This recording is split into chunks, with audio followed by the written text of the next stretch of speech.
Hello, everyone. Welcome to the Leaders of Inclusive Childcare podcast series brought to you by CanAssist at the University of Victoria and the Ministry of Education and Childcare of British Columbia. My name is Alicia Garcia, and I am your host for this series. I would like to begin our time today by acknowledging that this episode is being recorded on Lekwungen territory, where I am an uninvited settler, and I want to express gratitude for the Lekwungen and Wasanic peoples who have a long history of caring for this land and all of the living and non-living things on it. And today's topic is supporting children's needs as a leader. And our special guest is Carrie Rickards. Carrie, before we get into our topic today, would you just mind sharing a little bit about yourself and your work? I would love to. My name is Carrie Rickards. I'm the Executive Director for the Eva Joseph Learning and Cultural Society on the Akiskanook First Nations, which is part of the Tanaha Nation in the East Kootenays. We run Little Badgers Early Learning, Badgers After School, Exploring Badgers, which is a summer camp, and many other programs. I've been here for just over 11 years now. And when I started, I had no clue what I was doing. But over the years, I've been privileged to be able to work here and learn and grow my practice as an educator. And yeah, so that's where I am now. Awesome. And what initially drew you to the field? To be honest, I owned my own business, a retail business at the time. My daughter had come to Little Badgers for preschool and that, and she was going off to kindergarten, and I was taking a career change, and it just fell into my lap, and I haven't looked back.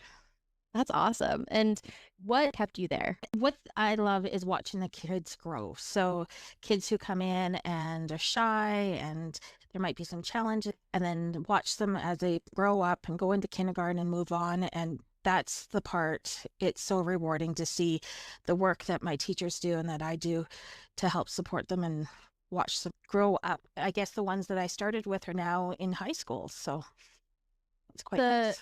It's a wild feeling. I used to be a teacher, and my first classroom is now they're in high school. So it's very odd. Okay, so talking about teaching, I think the most rewarding thing is seeing those kiddos flourish. And I think that all teachers can relate to this when they say that watching a child grow who you maybe had a couple challenges with in the past is very rewarding. So, can you talk to me a little bit about just the impact and importance when we include all children, regardless of ability or diagnosis?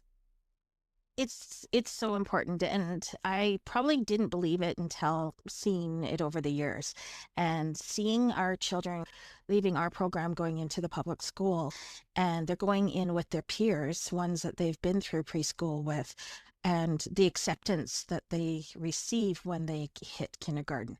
They don't know any different. They just accept who these children are. They're included. So when they do move through life, they're still included because they just accept who they are because that's all they know. What does inclusion look like to you as a leader, and how can staff show that? Inclusion to me is welcoming all. And it's challenging, but we need to meet the needs of everybody. We're all individuals. We all have our own skills and our own challenges. And so it's for us to figure out how to work with that and how to support anybody at any level. Yeah, beautiful. And we talk about that in our training a little bit as well, talking about that sense of belonging and how important it is, and not just including them in this space physically, but giving them a chance to actually contribute and have a meaningful place in it. I think a lot of times when we talk about inclusion, it's, getting a child in the space is enough, but that's not enough. We do need to make sure that they are actually belonging and meaningfully participating. Now, thinking about children who have disabilities, how do we as leaders make sure children with disabilities are included and their needs are met, even if we have high staff turnover? For us, what we've done is we've included in our policies. It's part of their onboarding with anybody that comes in. And it's things that we review constantly at our staff meetings. And it's just part of our programming. So it's an expectation for everybody that this is what we do. This is part of what our center and our philosophy is. And so it doesn't matter if you've been here for 10 years or if you've just starting with us, you will get trained. What does that look like in policy? Like, what would that look like writing a policy for this type of thing? It does take some thought. For us, we've actually just created a position the last 2 years of an inclusive coordinator who focuses on this. So in our policies, this is something that inclusive coordinator will do to ensure that we're not missing out on things. So, we don't force children to participate in all our programming, but they're here, they're present. So we meet them at their needs. Sometimes they need to leave the classroom. So we put that in there that we don't force children to do things. We follow their lead. That's awesome. The inclusive coordinator, is that a full-time role that you have someone there, or is it more part-time? How does that work? It's a part-time role. And when we talk inclusive coordinator, the inclusive coordinator is all for different developmental needs, but also the inclusion of every different ancestry and that. So we want to make sure that we're all encompassing for everybody. And it's ongoing learning for everybody. We found over the last few years that we needed to create this position because there are a lot more diverse needs than we've ever experienced before. But because we also include everybody from different backgrounds, and it's a very important focus. Yeah, we talk about that in the training too. I think when we talk about inclusion, a lot of times people do automatically think about access and that type of thing with like a physical disability, but it's so much more than that. We need to take that intersectional approach as well and really include everybody. And have you noticed any positive changes since you've introduced that role? Oh, so much. It's the inclusion part of our center, and that was done basically on the side of my desk or another person's desk. Wow. Because, meetings with support child development or Aboriginal development, and there was not really enough time to focus on that. So things were just kind of pushed aside, and it wasn't done the way that it should be.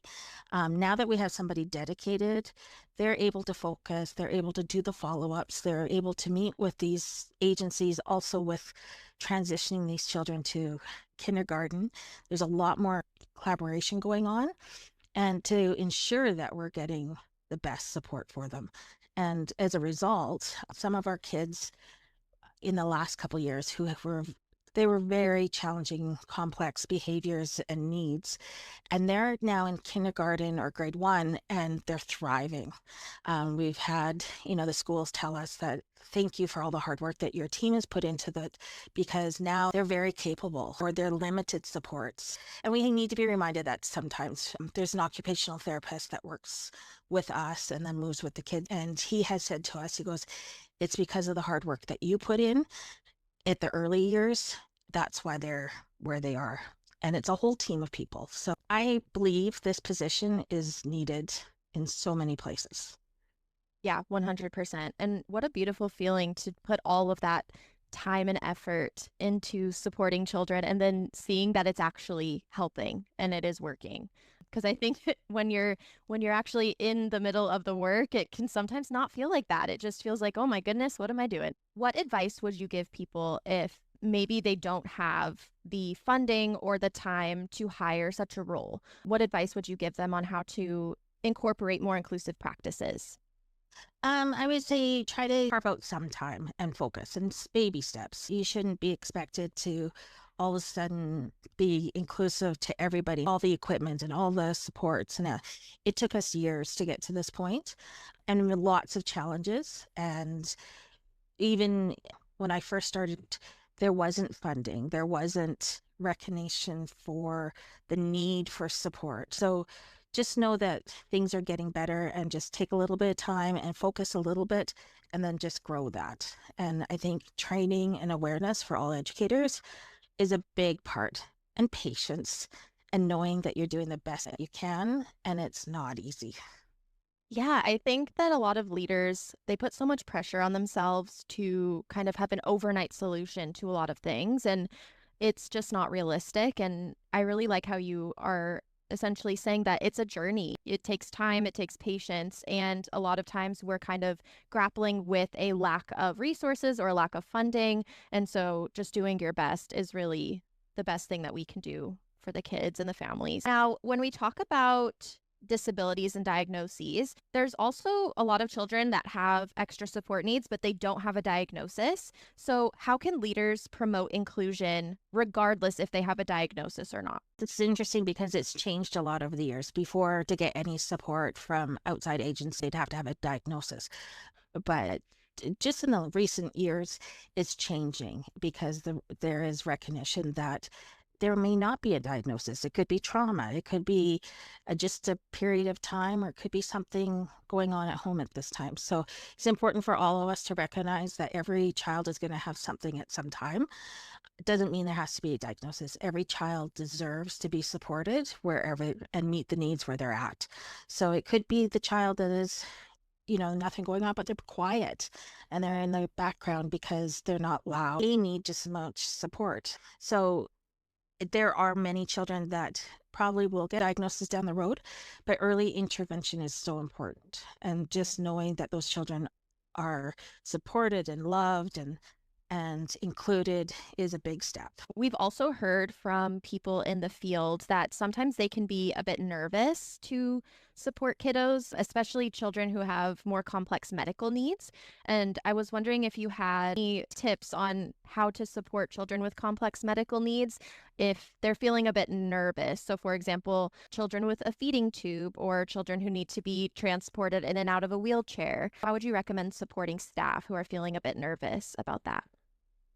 It would be ensuring that we talk to the caregivers, the mothers, the fathers, the guardians, also anybody that is working with them, if it's support child development, if there's occupational therapists, speech, and get as much information as we can and get them to help teach us proper procedure. Also take as much training as possible if it's available, but some of it is just hands-on learning and understanding to be kind to yourself because you're learning how to support these children. But asking the questions and figuring out it's not for everybody, understanding that you're not going to put just anybody in that position to be a support worker. It takes a special person to have the patience and the care to be able to meet those needs. So recognizing that and just learning as you go and be open to learning. And I wonder, as a leader, how important is it to model those things? That being gentle on yourself if you make a mistake, mostly for staff. I'm the first person to admit when I make a mistake and that I've made a mistake because it just shows that I'm human and I'm not perfect. And I think that goes a long ways, that it is okay for everybody to make mistakes because that's how you learn. You never made a mistake and you just kept moving forward, you would never learn. The best lessons and the best education is by making mistakes, but being humble and going, I made a mistake, but what can I learn from this and move forward? I had a child a few years ago and I can't remember exactly what he was doing. And I said, oh, it's not a good idea that you do that because it's kind of dangerous. And he looked at me and he started to cry and he was in shock. And I had to take a step back and kind of evaluate my tone, how I approached this, because obviously what I did, how I approached it, maybe I came on too strong and I needed to step back and look, okay, what did I do and how could I do this differently? We never want to traumatize a child. And that was a good learning experience for me saying, oh, this child is very sensitive. Maybe next time stop, realize, kind of think of how to approach instead of reacting. Do you find that when we talk about supporting children, is it different doing that as a leader versus as a staff member, like an ECE or ECEA? I'm not on the floor as much as I used to be. And so I can come into a classroom and I have a different approach because I'm not there all the time. As an educator, an ECE or an ECEA, they're there all the time and they've actually made a closer bond with those children. So I need to come in differently with different eyes and different understanding that these children might not be as comfortable with me. I do need to tread a little differently than they do.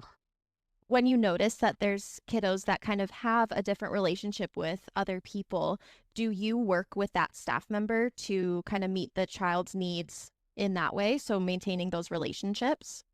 Yes, we're very aware that every child will bond with a different educator. And so just because one child bonds with one and not another, do not take it personally. we want to make sure that's a positive experience. But we do want them to be able to bond and to work with the other teachers to feel comfortable. But we do recognize that they might not have that same feeling it's interesting. Some children will bond with one educator over another educator for no reason. It's just kind of how adults, we bond with each other in different ways for seemingly no reason. So thinking about barriers to inclusion, as a leader, what are some common barriers for supporting children and including them? Getting the support. So there's a shortage of support workers, but there's also a shortage of funding. And we've come across this past year where we've had a lot of support needs and there was no funding for it or very little. And so we've had to get creative. We had to, because those children have every right to be here and be supported as the children who don't need support. So just advocacy, speaking up, looking for different funding, looking for different training, and it's ongoing. And it seems like one year there'll be lots of funding for support workers. Next year it could be all gone. So it's just unfortunately riding the waves and getting creative and trying to advocate for everybody. Yeah. And I think when there's times where funding's not available, how do you get creative? How do you find trainings? How do you find ways to keep children included? It's hard. Yeah. There's no magic answer. Being in education and early childhood, we always say we need to pivot all the time. You never know. One day you have 3 teachers call in sick and it's like, you just got to pivot. You got to make it work. You call in who you can. Sometimes you have to rearrange classrooms. And if a support worker calls in sick, we really try to make sure that somebody is able to cover that support worker, because unfortunately, they're usually the first ones to be asked to stay home, children that need support. And really, they're the ones that need to be there more. So it's just pivoting and asking a lot of your staff just to be patient with you and, making sure that we're in compliance with everything. It's hard and there's a big burnout because of it. So ensuring that there's the support for the educators too. We have a really good benefits where we work, and there is a really good counseling and employee assistant program. And we really encourage that our team utilizes that, because it's hard. You just got to keep pivoting and every day just try to make it work.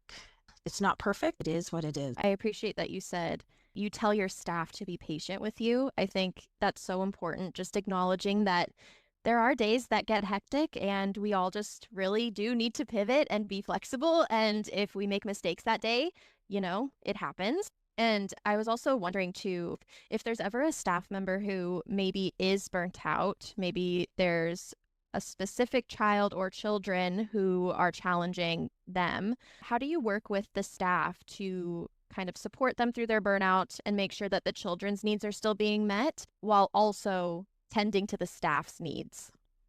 Actually, we had this happen last year. We had a couple very complex needs and very demanding, and the support workers were getting burnt out. So we talked to them and see what their needs are. What we came up with was they switched off with the children a bit more. So they weren't with one child all day. They would switch off with working with different children that needed support. And they found that was a huge difference. Just to change things up. Sometimes a child's having a harder day and that support worker might not have the tools to deal with that, but their coworker might. So it's okay to switch things up, but also to listen to your support workers and see what their needs are. We can help as much as we can and we can be sympathetic and that, but we also really need to listen to what they're feeling. And it's not perfect, but we did listen to them. We did change things up. And then they did get to a point again where they felt burnt out. So then we changed things up again. We switched people around. Maybe we took them out of a support position for a little while and asked somebody to step in, all depending on the circumstance. So as a leader, you are constantly keeping an eye on everything, the children's well-being, but also the staff's well-being. Yes, we do check-ins, one-on-one check-ins quite often. We have monthly staff meetings, and we're open communication. We listen to what our team has to say and their feedback. We try to, accommodate as much as we can. You can't do it all, but we try to support as much as we can and, find resources where we can bring in to help them or for them to use the resources that they have at their fingertips. I can see that you're just very open with your staff and you are very receptive. And I also wanted to ask, how can you tell when your staff are feeling burnt out? You can tell because it seems like that you can feel it in the energy. We do a reset week in August, and since then, everybody's been light. It just feels like the air is lighter. Everybody's happy. Everybody has energy. They're engaged in their job. They're smiling. But you can tell when that starts to change. They're coming in the door not so happy, or they're dreading, or illnesses go up. We get more phone calls that they're not feeling well. They can't come in today. And so just cluing into those keys and having a conversation that, are you okay? What do you need? I always found February was such a tricky time when I was teaching. Everyone just seemed very, very low. I think once the holidays are all over and then you're just kind of in this routine and waiting for warm weather, weather I think does impact people. The winter blues. Here, we've actually started talking about that now, of what we can do come January, February, when the days are short, the energy's low, that you don't have the holidays to look forward to. It's just winter. So we've actually started those conversations now, like a plan of how we can support people. What do you have any like solid concrete plans yet? Not yet. Work in progress. We're brainstorming right now, but at least we're recognizing that we need to do something. Yeah, it just is hard during the long dark days. I think something fun that we could end with is maybe a story or an anecdote of a time where there was a child that had a need and you worked with them over time and it was successful with patience and time. I mean, there's so many stories, but there's one little girl that we had, and it was a behavioral thing, and she had a lot of regulation issues. And from the day she started to it with us, and there'd be times that we'd have to walk. Just her support worker would walk in the field with her, a wagon just to regulate her, and it was a lot of work, and it was exhausting. But she's now in grade school. She comes to our after school program without a support worker. She's the type of kid that when you see her, she just makes you smile. She comes up with something always funny to say. And just to watch that progress from the days that we were pulling our hair out going, what are we going to do? We have another 2 years. How are we going to support this child? And how are we going to support these teachers? To now being able to say she's part of our after school program and just loving life, watching her advocate for herself, doing all the things that she learned how to advocate for herself and speak for herself is just amazing. Just the power of great educators. And really, I think that is a reminder that the hard work does pay off, even when in the moment it may not feel like it's doing anything. Yes. It definitely does pay off. It just takes time. Carrie, I so appreciate you coming on today and talking to us about supporting children's needs. And it's very clear that you have a very lucky staff and families and children in that program. So thank you for doing the work and yeah, for hopping on here today. Oh, and thank you for all that you guys are doing to more awareness because it's so important. So thank you. Thank you for joining us today, everyone. Next week, we are discussing trauma-informed care with special guest Nikki McCrimmon. So make sure to tune in next Wednesday. Until then, thank you for your support and take care.